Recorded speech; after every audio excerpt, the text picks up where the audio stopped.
നമസ്കാരം, ഭാരത് ലൈവിലേക്ക് സ്വാഗതം.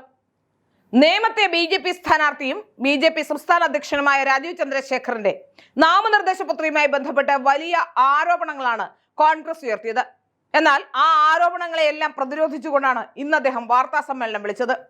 കോൺഗ്രസും CPM-ഉം തമ്മിലുള്ള ഡീലുകൾ ഒന്നൊന്നായി പറഞ്ഞുകൊണ്ടാണ് അദ്ദേഹം ക്രോസ് വോട്ടിങ്ങിനെ പറ്റിയൊക്കെ വിശദീകരിച്ചുകൊണ്ട് ഇന്ന് വാർത്താ സമ്മേളനം വിളിച്ചു.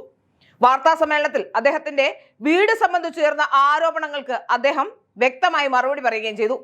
അദ്ദേഹം ചോദിച്ചത് ഞാൻ പൊട്ടനല്ല അല്ലെങ്കിൽ കോമാളിയല്ല എന്നുള്ളതാണ്. എന്നെ കണ്ടാൽ എന്തെങ്കിലും കോമാളിയുടെ ലുക്കുണ്ടോ? എനിക്ക് ഇത്രയൊക്കെ പറയാൻ അറിയാം, അല്ലെങ്കിൽ എനിക്ക് കാര്യങ്ങൾ അറിയാം. ഞാൻ ഇത്രയും വർഷമായി രാഷ്ട്രീയത്തിലുള്ള ആളാണ്.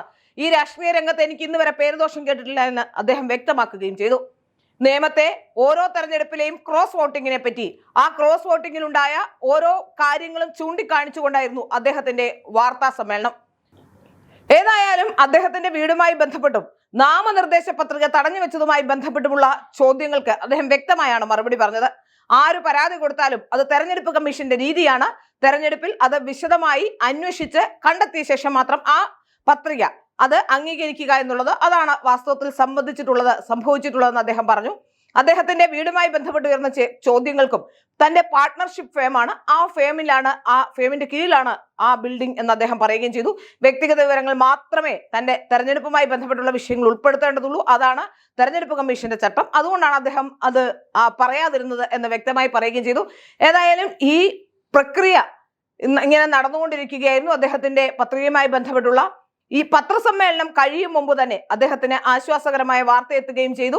തെരഞ്ഞെടുപ്പ് കമ്മീഷൻ തടഞ്ഞുവെച്ച ആ സൂക്ഷ്മ പരിശോധനയ്ക്കിടയിൽ മാറ്റിവെച്ച അദ്ദേഹത്തിന്റെ പത്രിക അത് അംഗീകരിക്കുന്നതായി തെരഞ്ഞെടുപ്പ് കമ്മീഷൻ അറിയിക്കുകയും ചെയ്തു. വാർത്താ സമ്മേളനത്തിന്റെ ദൃശ്യങ്ങളിലേക്ക്. അല്ല, ഞാനൊരു വിഡ്ഢിയാണോ? നോക്കൂ, അല്ല, നിങ്ങൾ എന്നെ കാണുമ്പോൾ ഒരു വിഡ്ഢിന്റെ ഒരു സൈൻ എന്തെങ്കിലും അവിടെ? ഞാൻ താമസിക്കുന്ന വീട് ഞാൻ എന്താ ഒളിച്ചു വെക്കാൻ പോവാണോ? ഇത് എന്താണ് നിങ്ങൾ പറയുന്നത്? ഇവരെ നോക്കൂ, ഞാൻ ഇത് ഏറെ റെസ്പോൺസിബിലിറ്റി പറയണേ. ഇതൊരു വിഡ്ഢിത്തരമാണ്. ഞാൻ ഒരു കുറച്ചൊരു അക്കംപ്ലിഷ്ഡ് ആളാണ്. എത്ര കൊല്ലമായിട്ട് കുറച്ച് അനുഭവമുള്ള ഒരാളാണ്. ഇതെല്ലാം എന്നെ കുറിച്ച് നിങ്ങൾ ആലോചിക്കുന്നുണ്ട് ഞാൻ ചെയ്യുന്നു. പിന്നെ എന്തിനാണ് ചോദിക്കുന്നത്? ഇത് കോൺഗ്രസ് മാത്രമാണ് ഇത് എന്തിനാണ് ചെയ്യുന്നത്? ഇവർക്കറിയാം 24-ൽ ഇത് തന്നെയാണ് അവർ ചോദിച്ചത്. ഇതന്നെ സെയിം പോയിന്റ്. പിന്നെ 2 കൊല്ലം ഒന്നും ചെയ്തില്ല. ഇത് ചെയ്യുന്നത് എന്തുകൊണ്ടാണ്? ഇത് ജനങ്ങളുടെ ശ്രദ്ധ തിരിക്കാൻ, എങ്ങനെങ്കിലും ഒരു കോൺട്രവേഴ്സി മാനുഫാക്ചർ ചെയ്ത് ഇതിനൊരു മെയിൻ ടോപ്പിക് ആക്കാൻ. ഞങ്ങൾ വികസനം പറയുമ്പോൾ നിങ്ങളുടെ 10 കൊല്ലത്തിൽ നിങ്ങൾ എന്ത് ചെയ്തു എന്ന് ചോദിക്കുമ്പോൾ ഇത് അവർക്കൊരു കൺവീനിയൻസ് സ്ട്രാറ്റജി അല്ലേ. പക്ഷെ ഞങ്ങൾ സമ്മതിക്കില്ല. അതാണ് വ്യത്യാസം. സന്തോഷം മാറ്റിവെക്കട്ടെ.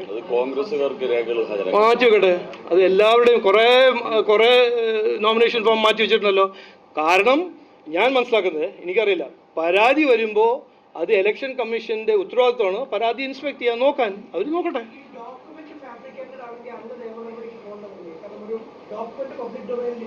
ഓ അല്ല, നിങ്ങൾ ഉപദേശം തരുവാണോ? എന്താണ് അത് അല്ല, ഞാനൊന്നും പറഞ്ഞല്ലോ. അത് തെറ്റാണെന്ന് ഞാൻ പറഞ്ഞല്ലോ.